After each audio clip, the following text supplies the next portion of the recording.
हम व्यसन छोड़ना चाहते हैं, छूटता नहीं है। बहुत लोग मुझे ये कहते हैं कि बार बार हमें मालूम है कि ये गुटखा खाना अच्छा नहीं है, लेकिन तलब उठ जाती है, क्या करें। बार बार लगता है कि ये बीड़ी सिगरेट पीना अच्छा नहीं है, लेकिन तलब हो जाती है, तो क्या करें। हमें मालूम है कि शराब पीना अच्छा नहीं है, लेकिन तलब आ जाती है, तो क्या करें। तो आपको बीड़ी सिगरेट की तलब ना आए, गुटखा खाने की तलब ना लगे, तंबाकू खाने की तलब ना हो, शराब पीने की तलब ना हो, इसके लिए एक छोटा सा उपाय बताता हूं जो बहुत आसान है, आप आसानी से कर सकते। पहला उपाय तो ये है कि जिनको बार बार तलब लगती है और जो अपनी तलब पर कंट्रोल नहीं कर पाते, नियंत्रण नहीं कर पाते, इसका माने उनका मन कमजोर है। और परम पूजनीय स्वामी जी कहते हैं कि मन को मजबूत बनाओ। मन को मजबूत बनाने का सबसे आसान तरीका है थोड़ी देर आराम से बैठ जाओ, जैसे मैं बैठा हूं, आलती पालती मार के, इसको हम सुखासन कहते हैं। आंखें बंद कर लो, दाहिनी नाक बंद कर दो और खाली बाईं नाक से सांस भरो और छोड़ो।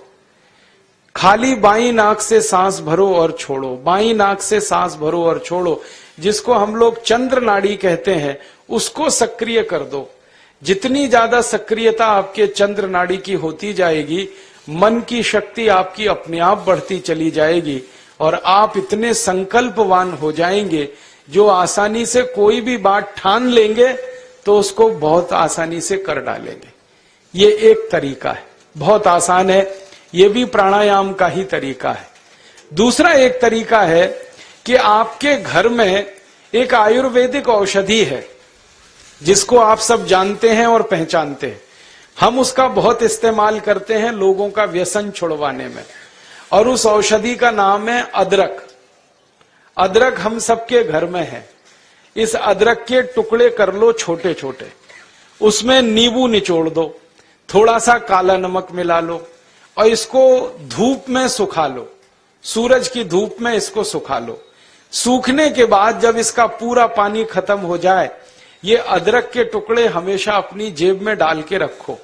जब भी दिल करे कि तंबाकू खानी है, गुटखा खाना है, बीड़ी सिगरेट पीनी है, तो आप एक अदरक का टुकड़ा निकालो, मुंह में डालो, उसका चूसने का काम शुरू कर दो। और ये अदरक ऐसी अद्भुत चीज है, इसको दांत से काटो मत, तो सवेरे से शाम तक ये मुंह में आपके सुरक्षित रहता है। इसको चूसते रहो, आपको गुटखा खाने की याद ही नहीं आएगी, आपको बीड़ी सिगरेट पीने की तलब ही नहीं आएगी और दारू की तलब भी छूट जाएगी। बहुत आसान है, कुछ भी मुश्किल नहीं है। फिर से बता देता हूं, अदरक ले लो, छोटे टुकड़े कर लो, नींबू निचोड़ लो, फिर उसमें काला नमक मिला लो, धूप में सुखा लो। सुखाने के बाद वो तैयार हो गया।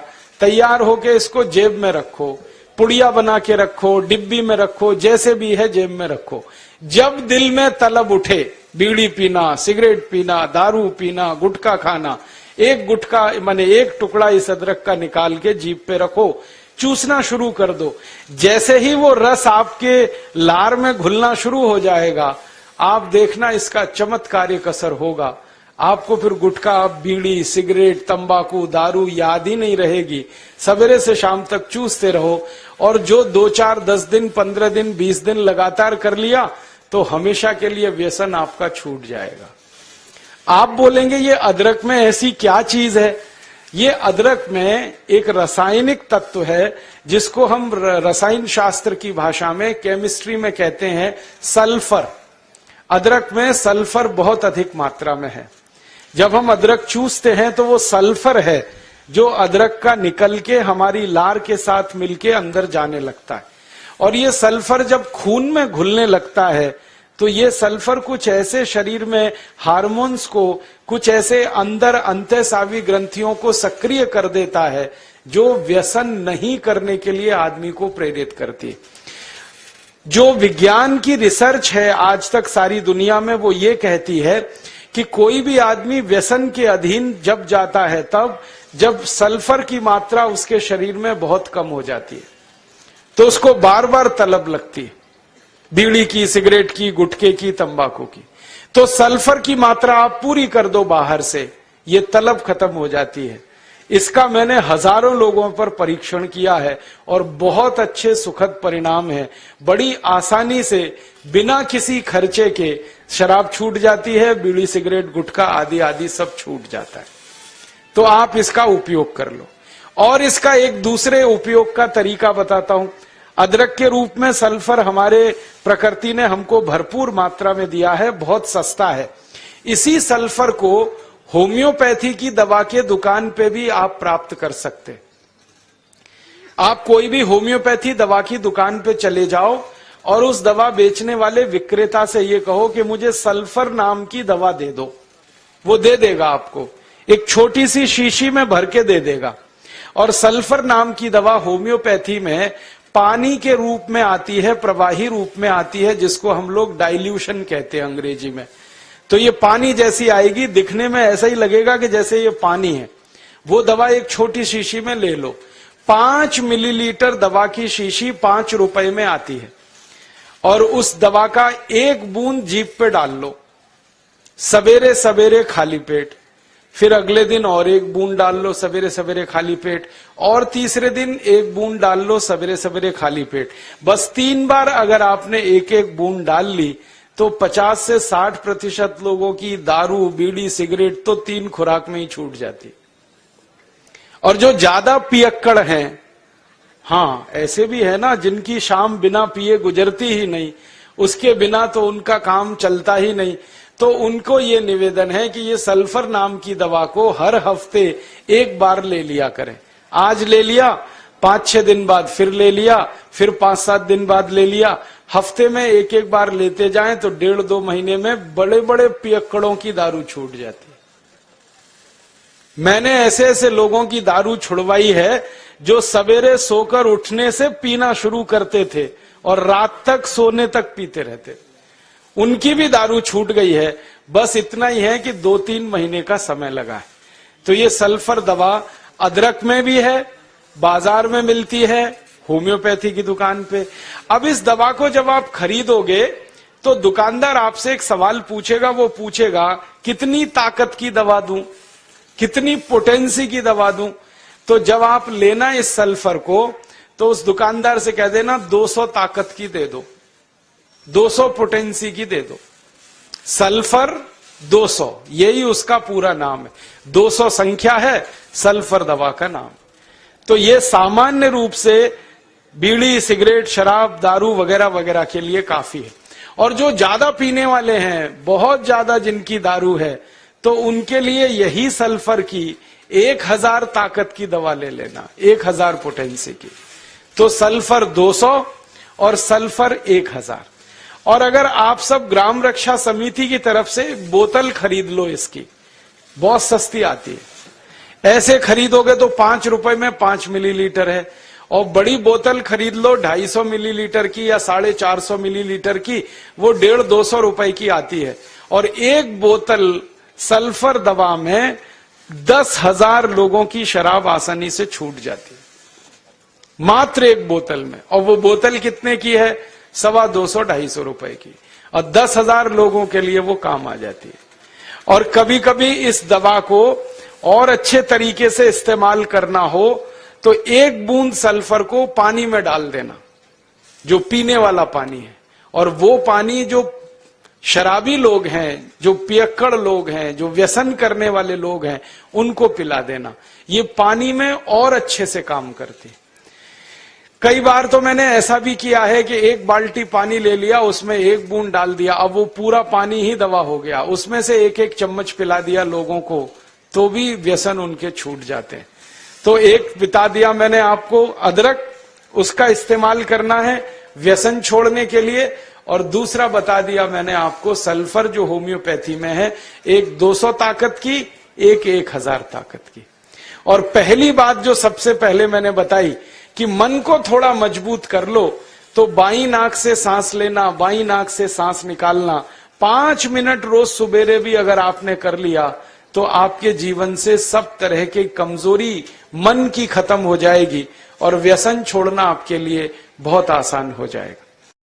कभी भी किसी को मजाक नहीं करना। जैसे आप किसी को व्यसन मुक्त बनाना चाहते हैं, वो व्यक्ति बहुत दारू पीता है, ठीक है, पीता है, अभी उसका कोई कमजोरी है जिसके कारण वो पीता है, तो उसको दारू से बाहर निकालना ये हमारा कर्तव्य है, लेकिन कभी उसके लिए टीका नहीं करना, टिंगल नहीं करना, उसका मजाक नहीं करना, क्योंकि जैसे ही आपने टीका किया, टिंगल किया, तो आपका सारा काम व्यर्थ है। उसको ये मान के कोशिश करना कि इसको कोई बहुत बड़ी कमजोरी है शरीर में। देखिए, व्यसन जब आता है ना शरीर में, तो शरीर की कमजोरी से आता है, दुर्गुण वो नहीं है। बहुत लोग कहते हैं कि ये व्यसन करता है इसलिए इसमें गुण कम है। गुण की कमी नहीं होती है, वो व्यक्ति को शरीर में कुछ कमजोरी आती है। कमजोरी क्या आती है? सभी व्यक्ति के शरीर में कुछ रसायन होते हैं, कुछ धातुएं होती हैं, उनमें से कोई एक दो रसायन कम हो गए, कोई एक दो धातुएं कम हो गई, तो व्यक्ति दारू पीना शुरू कर देगा, बीड़ी पीना, सिगरेट पीना, मावा खाना शुरू कर देगा। वो सामान्य रूप से मैंने जो शोध किया है वो ये कि सभी दारू पीने वाले लोगों के शरीर में एक केमिकल, एक रसायन की बहुत कमी आ जाती है। वो रसायन का नाम है सल्फर। हिंदी और मराठी में कहते हैं गंधक, अंग्रेजी में कहते हैं सल्फर। हमारे शरीर में 16 तरह की धातुएं और रसायन हैं। कैल्शियम है, पोटेशियम है, मैग्नीशियम है, सोडियम है, सल्फर है, आयरन है, सिलिकॉन है, कोबाल्ट है। ऐसी 16 धातुएं और रसायन होते हैं। इनमें से कोई एक धातु या एक रसायन कम हुआ और दूसरा जास्ती हुआ तो व्यसन की स्थिति बनती है। लोग जब व्यसन शुरू करते हैं ना, तो हर बार ऐसा नहीं होता कि मजे में करते हैं, मौज में करते हैं, ऐसा हमेशा नहीं होता। अगर 19 वर्ष की उम्र के पहले कोई व्यक्ति व्यसन शुरू करता है तो मान सकते हैं कि वो मजे के लिए कर रहा है। उसके बाद की उम्र का कोई व्यक्ति अगर व्यसन शुरू करता है तो जानने की कोशिश करो, कोई एक रसायन शरीर में बहुत कम होगा, और जब तक उस रसायन की पूर्ति नहीं होगी तब तक वो व्यसन मुक्त भी नहीं हो। उसमें होगा क्या? शुरू में आपने उसको समझाया, 1-2 दिवस समझ गया, फिर कोई दिन चुपके से जाके पी के आएगा, आपको बताएगा भी नहीं, और फिर आपको पता चला, आप बोलोगे यार तुमने फिर पी लिया, तो उसने कहा क्या करूं, मन नहीं मानता, शरीर नहीं मानता। वो मन मानता इसलिए नहीं है कि वो दारू के मदद से उसको वो रसायन की तात्कालिक पूर्ति होती है, शरीर उसकी मांग करता है। शरीर कहता है इसको पियो, इससे तुम्हारी ये कमी पूरी होती, लेकिन वो होती तात्कालिक है, परमानेंट नहीं है। तो ऐसे व्यक्ति को कोई औषध अगर दे दी जाए जो उसके रसायन की पूर्ति कर दे तो जीवन पर्यंत वो व्यसन मुक्त हो सकता है। अब वो क्या रसायन है वो जानना थोड़ा चिकित्सा विज्ञान का काम है। मैं इस पर थोड़ा शोध करता हूँ। चाय कॉफी जो लोग पी रहे हैं उनके शरीर में आर्सेनिक नाम के रसायन की बहुत कमी आती है, इसलिए वो बार बार चाय कॉफी। शराब पीने वालों को सल्फर, गंधक की बहुत कमी आती है शरीर में, इसलिए बार बार शराब पीते हैं। बीड़ी पीने वाले, सिगरेट पीने वाले और हुक्का पीने वाले, इनको शरीर में फास्फोरस की बहुत कमी आती है, इसलिए वो बहुत बार उसको पीते हैं। ऐसे 16 रसायन हैं, जिसकी भी कमी आएगी उसकी पूर्ति करने के लिए शरीर उसको प्रेरित करेगा, फिर जाकर वो पिएगा। तो ऐसी परिस्थिति है। तो आप अगर इसको समझ सकते हैं तो ये ध्यान रखिए कि कोई व्यक्ति अगर व्यसन कर रहा है तो उसके शरीर की कोई बड़ी भारी कमजोरी है या उसके शरीर में कोई बहुत बड़ी कमी है जिसके चलते वो ऐसा कर रहा है। कमी दूर हो जाए तो वो नहीं करेगा। तो इसलिए मैंने आपसे कहा कि कभी भी आप किसी भी व्यक्ति की जो इस तरह के व्यसन में फंसा हुआ है, टीका नहीं करना, मजाक नहीं करना, हंसी खिल्ली नहीं करना उसकी, क्योंकि वो उसकी कोई बड़ी कमजोरी है। वो जानबूझ के कई बार ऐसा नहीं करता है, कोई बड़ी कमजोरी के तहत करता है। तो भारत में 23 लाख संत हैं, 23 लाख इस देश में संत हैं। 23 लाख से भी जास्ती हैं, 23,80,000 और कुछ 100 में भी होंगे। ये सरकार के आंकड़े हैं। इतने साधु संत हैं, महात्मा हैं, और 107 कोटि का भारत है। अगर ये कर लेते तो भारत में इतना भ्रष्टाचार, इतना अनाचार, इतनी व्यसन क्यों होती? तो साधु संत दूसरे को नहीं सुधारते, वो अपनी सेवा कराते। उनको अहंकार इस बात का है कि वो समाज को सुधारना कर रहे हैं, वो कोई समाज को सुधारना नहीं करते। ये बात मैंने बहुत बड़े बड़े संतों को कही है उनके मुंह पर कि आप तो अपनी सेवा करा रहे हैं, आपको अहंकार है कि आप समाज के लिए कर रहे हैं। समाज आपके लिए कर रहा है, आप समाज के लिए कुछ नहीं कर रहे। तो आप में से किसी को साधु होने का नहीं है, ध्यान रखना। इस संत भी होने का नहीं है, संत और साधु कहलाने की भी जरूरत नहीं है। हम सामाजिक कार्यकर्ता हैं और हमारा स्थान बहुत ऊंचा है, क्योंकि हम समाज में रहते हुए कोशिश कर रहे हैं समाज को मदद करने की।